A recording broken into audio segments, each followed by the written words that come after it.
नमस्कार, news nation digital के हमारे इस खास एपिसोड खबरें दुनिया की में आपका स्वागत है। मैं हूं सुमित कुमार दुबे।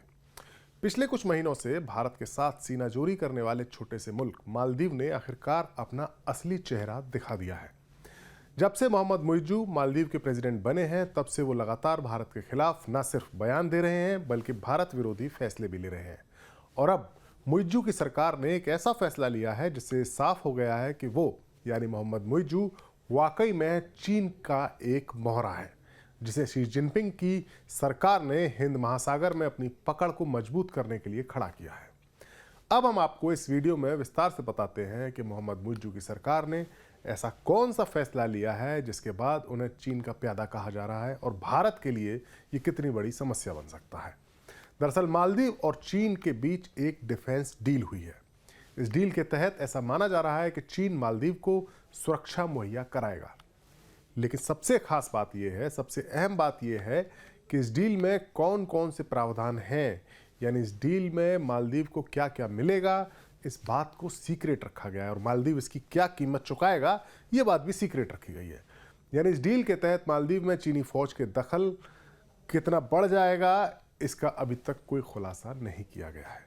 जाहिर सी बात है, मुइज्जू ने इस डील के लिए चीन की जो शर्तें कबूल की होंगी वो मालदीव की आज़ादी और संप्रभुता के खिलाफ हो सकती हैं और देश की आवाम यानी मालदीव की आवाम में इसके खिलाफ माहौल न बन जाए, लिहाजा इन शर्तों को सीक्रेट रखा गया है।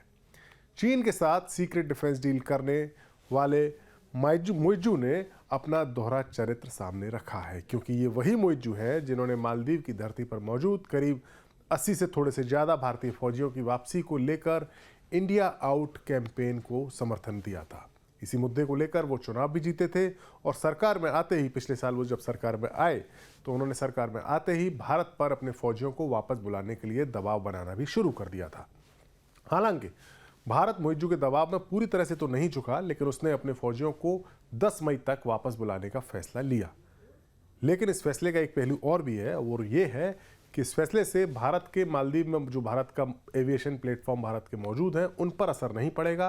इन प्लेटफॉर्म्स का ऑपरेशन संभाल रहे इन भारतीय फौजियों की वापसी के बाद अब टेक्निकल स्टाफ के लोग इसको संभालेंगे और उनका एक पहला बैच मालदीव में जा भी चुका है। मालदीव में करीब 88 भारतीय सैनिक थे। ये 2 हेलीकॉप्टर और एक एयरक्राफ्ट का ऑपरेशन संभालते थे। आमतौर पर इनका इस्तेमाल रेस्क्यू या सरकारी कामों के लिए किया जाता है। मालदीव में इंडियन हेलीकॉप्टर और एयरक्राफ्ट मानवीय सहायता और मेडिकल इमरजेंसी में वहां के लोगों की मदद करते रहे हैं। इन ऑपरेशंस को संभालने के लिए ही टेक्निकल स्टाफ को अब मालदीव भेजा गया है, क्योंकि वो फौजियों की घर वापसी हो रही है। जाहिर है, भारतीय फौजियों को मालदीव की धरती से बाहर भेजना मुइज्जू के लिए एक प्रतिष्ठा का सवाल बन गया था और वो अब इस मसले को भुना भी रहे हैं। दरअसल मालदीव में इस तरह की खबर भी फैल रही है कि भारतीय फौजी वापस तो जा रहे हैं, लेकिन अब बिना वर्दी के ही वो इन प्लेटफॉर्म्स पर मौजूद हैं।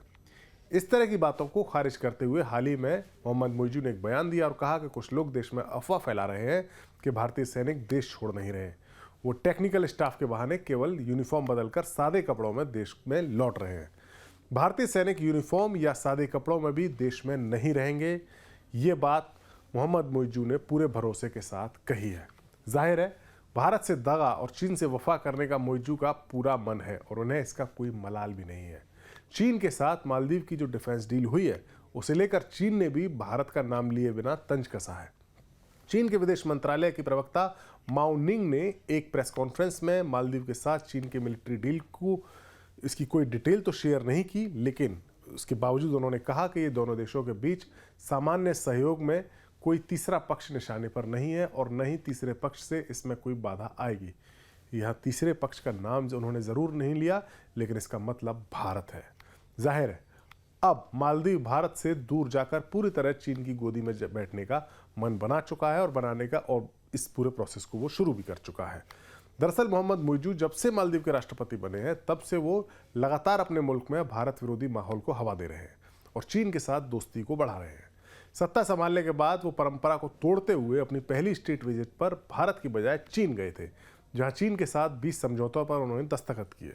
मालदीव इस वक्त चीन के कर्ज के जाल में बुरी तरह फंसा हुआ है। मालदीव की जो इकोनॉमी है वो काफ़ी डाउन है और चीन उसका फ़ायदा उठा रहा है।